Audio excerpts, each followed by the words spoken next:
오늘은 최근 국회에서 큰 논란을 일으킨 민주노총 한국노총 55억 지원 예산 문제를 깊이 있게 살펴보겠습니다. 이 예산이 어떻게 편성됐고 왜 야당뿐 아니라 여당 일부 의원들까지 강하게 반발하는지, 그리고 정부는 어떤 입장인지 차근차근 풀어보겠습니다. 먼저 사건의 배경부터 보겠습니다.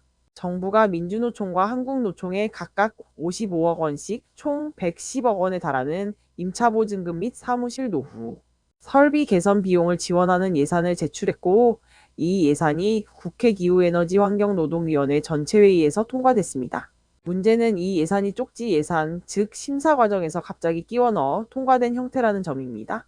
그래서 정치권 안에서도 논란이 커졌습니다. 민주노총의 경우 현재 서울 중구 경향신문사 건물의 본관과 별관의 총 6개 층을 임차에 사용 중입니다. 보증금 31억 원에 월 임차료가 약 2,600만 원인데, 민주노총은 월세 부담이 계속 커지자 전세로 전환하겠다며 78억 원 지원을 요구했습니다. 정부는 이 중 55억 원을 수용했습니다. 여기서 중요한 지점 하나가 있습니다. 이 보증금 자체도 2002년부터 2005년까지 정부가 이미 약 30억 가까이를 지원했던 이력이 있다는 점입니다. 단순히 신규 지원이 아니라 추가 지원 요구가 들어온 것이죠. 한국노총 역시 시설 노후화 문제를 이유로 51억 원의 개선비를 요청했고, 정부는 민주노총과의 형평성을 맞춘다며 55억 원으로 증액해 지원하기로 했습니다. 하지만 이에 대해 국민의힘 일부 의원들은 강하게 반발하고 있습니다.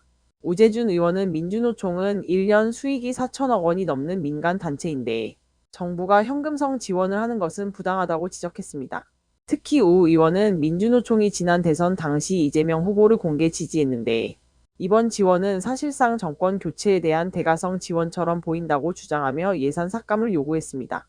조지현 의원도 청년들은 일자리를 못 찾아 노동시장에 진입도 못하고 있는데 그 와중에 민주노총 보증금 55억을 지원하는 건 국민에게 부끄러운 일이라고 말했습니다. 반면 고용노동부는 전혀 다른 입장을 보였습니다.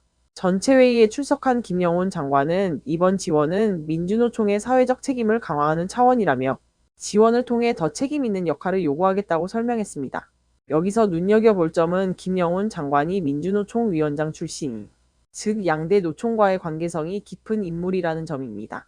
그만큼 정부의 이번 조치가 더 큰 정치적 해석을 부르고 있는 상황입니다. 이번 논란은 단순히 55억 원 2번 지원했다는 문제가 아닙니다. 핵심은 3가지입니다. 첫째, 쪽지 예산이라는 절차적 문제. 전문가들은 제대로 된 논의 없이 예산이 추가되거나 증액되는 방식은 투명성이 떨어지고 특정 단체 특혜 논란을 낳기 쉽다고 지적합니다. 둘째, 정치적 해석 가능성. 양대 노총은 정권에 따라 지지 성향이 뚜렷한 집단입니다. 따라서 거액 지원이 정치적 보답이냐 아니냐는 논쟁은 앞으로도 계속될 가능성이 큽니다. 셋째, 지원의 기준과 형평성 문제. 청년 취약계층 일자리 예산은 부족한 반면 이미 재정적으로 여력이 있는 대형 단체에게 수십억 원을 지원하는 것이 적절한가라는 근본적인 질문이 남아 있습니다. 결국 이번 예산 지원은 필요한 공공지원이냐, 정치적 특혜이냐를 놓고 정치권 안팎에서 격렬한 논쟁을 일으키고 있습니다. 향후 예산안 본회의 통과 과정에서 이 부분이 어떻게 조정될지, 그리고 정부가 말하는 사회적 책임 강화가 정말 실현될 수 있을지 지켜볼 필요가 있습니다. 오늘 영상은 여기까지입니다. 복잡한 정치노동 이슈를 쉽게 설명해 드렸습니다. 다음에도 핵심만 빠르게 정리해 드릴게요. 감사합니다.